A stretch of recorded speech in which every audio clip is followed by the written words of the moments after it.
Fandomasters. Welcome to Geeky Girl DIYs, the very first episode of this show on the Fandom Clan channel.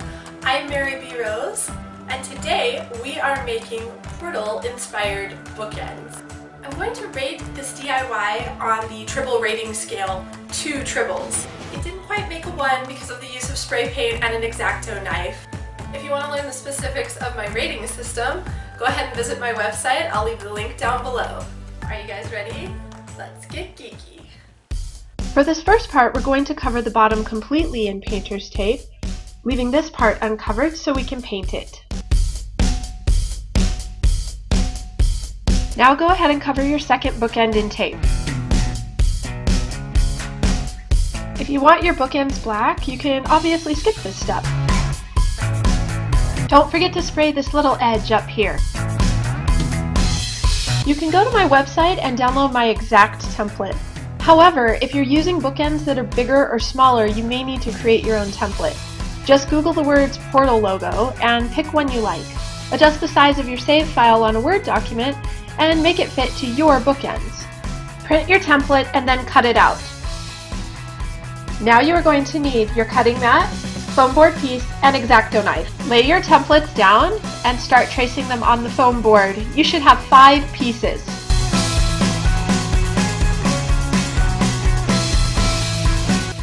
I realized after tracing the 3rd piece that I should have aligned the straight lines to make cutting more convenient, but at least you guys can do that to save yourself some time. Now we are ready to cut it out. Make sure to hold the blade straight up and down as much as possible, so you don't make the same mistake as I did. My first cut, the piece was too angled and didn't look quite right. Just a little tip, when cutting rounded edges, I found using a little straight up and down sawing motion to work the best. Now we're ready to paint it.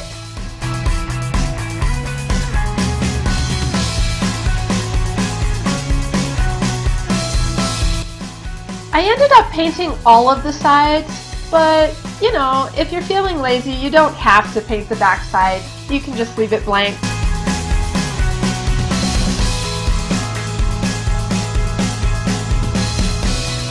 Use whatever item you would like to create a guide for making your portal rings. I used the inside of my painter's tape. You need to create an oval. First trace only the top half of the circle. Then shift the circle down a bit and trace the bottom half. From here you just fill in the open sides. Freehand an inner circle and some little portal accents. This doesn't have to be perfect because we're going to cut this out and paint it.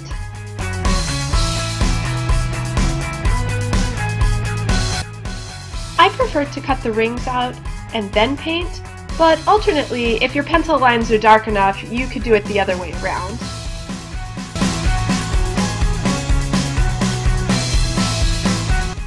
Paint 1 layer on each ring. I used a gloss acrylic. Again, if you guys are considering doing this geeky DIY, I have all the detailed supplies and instructions on my website. Here's what the bookends should look like after the tape has been removed. Lay your bookend on the edge of the table with a piece of cardstock underneath and trace around the edge. Then cut this out. Take your little slice of toast-looking cardstock and trace and cut out 3 more for a total of 4 pieces of cardstock. Take your portal ring and lightly trace the inner circle onto that piece, and then paint the inner circle gray or silver.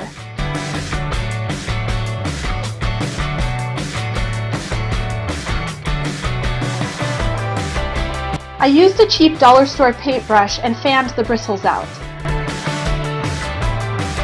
Scrape off the excess paint onto a scratch paper so there is barely any paint on the brush. Now you can create your portal swirls.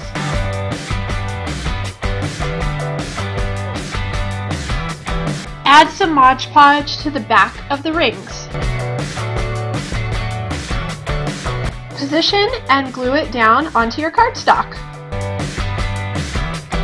The little points will likely have a tendency to not stay down. Just apply a little extra glue to the points, then apply a final layer of Mod Podge so they will stay glued down.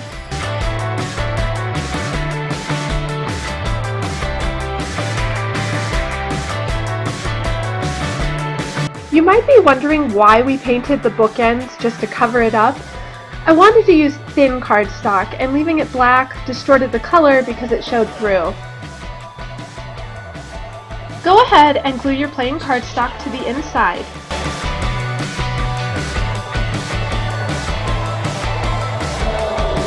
Then glue the other piece to the outside.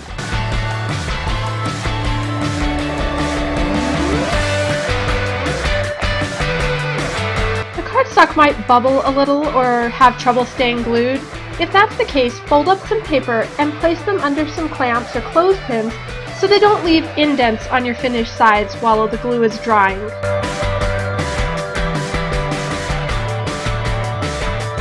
To make sure I get the floating head effect, I'm using a small snippet of black cardstock. My bookshelves are black, so that's obviously the best color for me, but if your bookshelves are white or brown, you could use a different color instead. We're going to glue this piece onto the head and body, leaving a little gap in between. I used a very small amount of E6000, applying it minimally with a toothpick.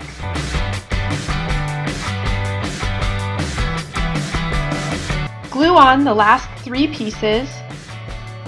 Make sure to space them out properly.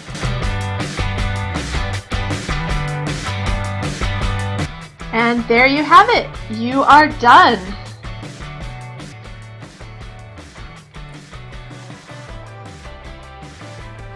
I hope you guys enjoyed this video as much as I enjoyed making it. So do me a favor, if you guys enjoyed this, share it with a friend on your favorite social media network. And until next time, I have lots of great things planned. I will see you later.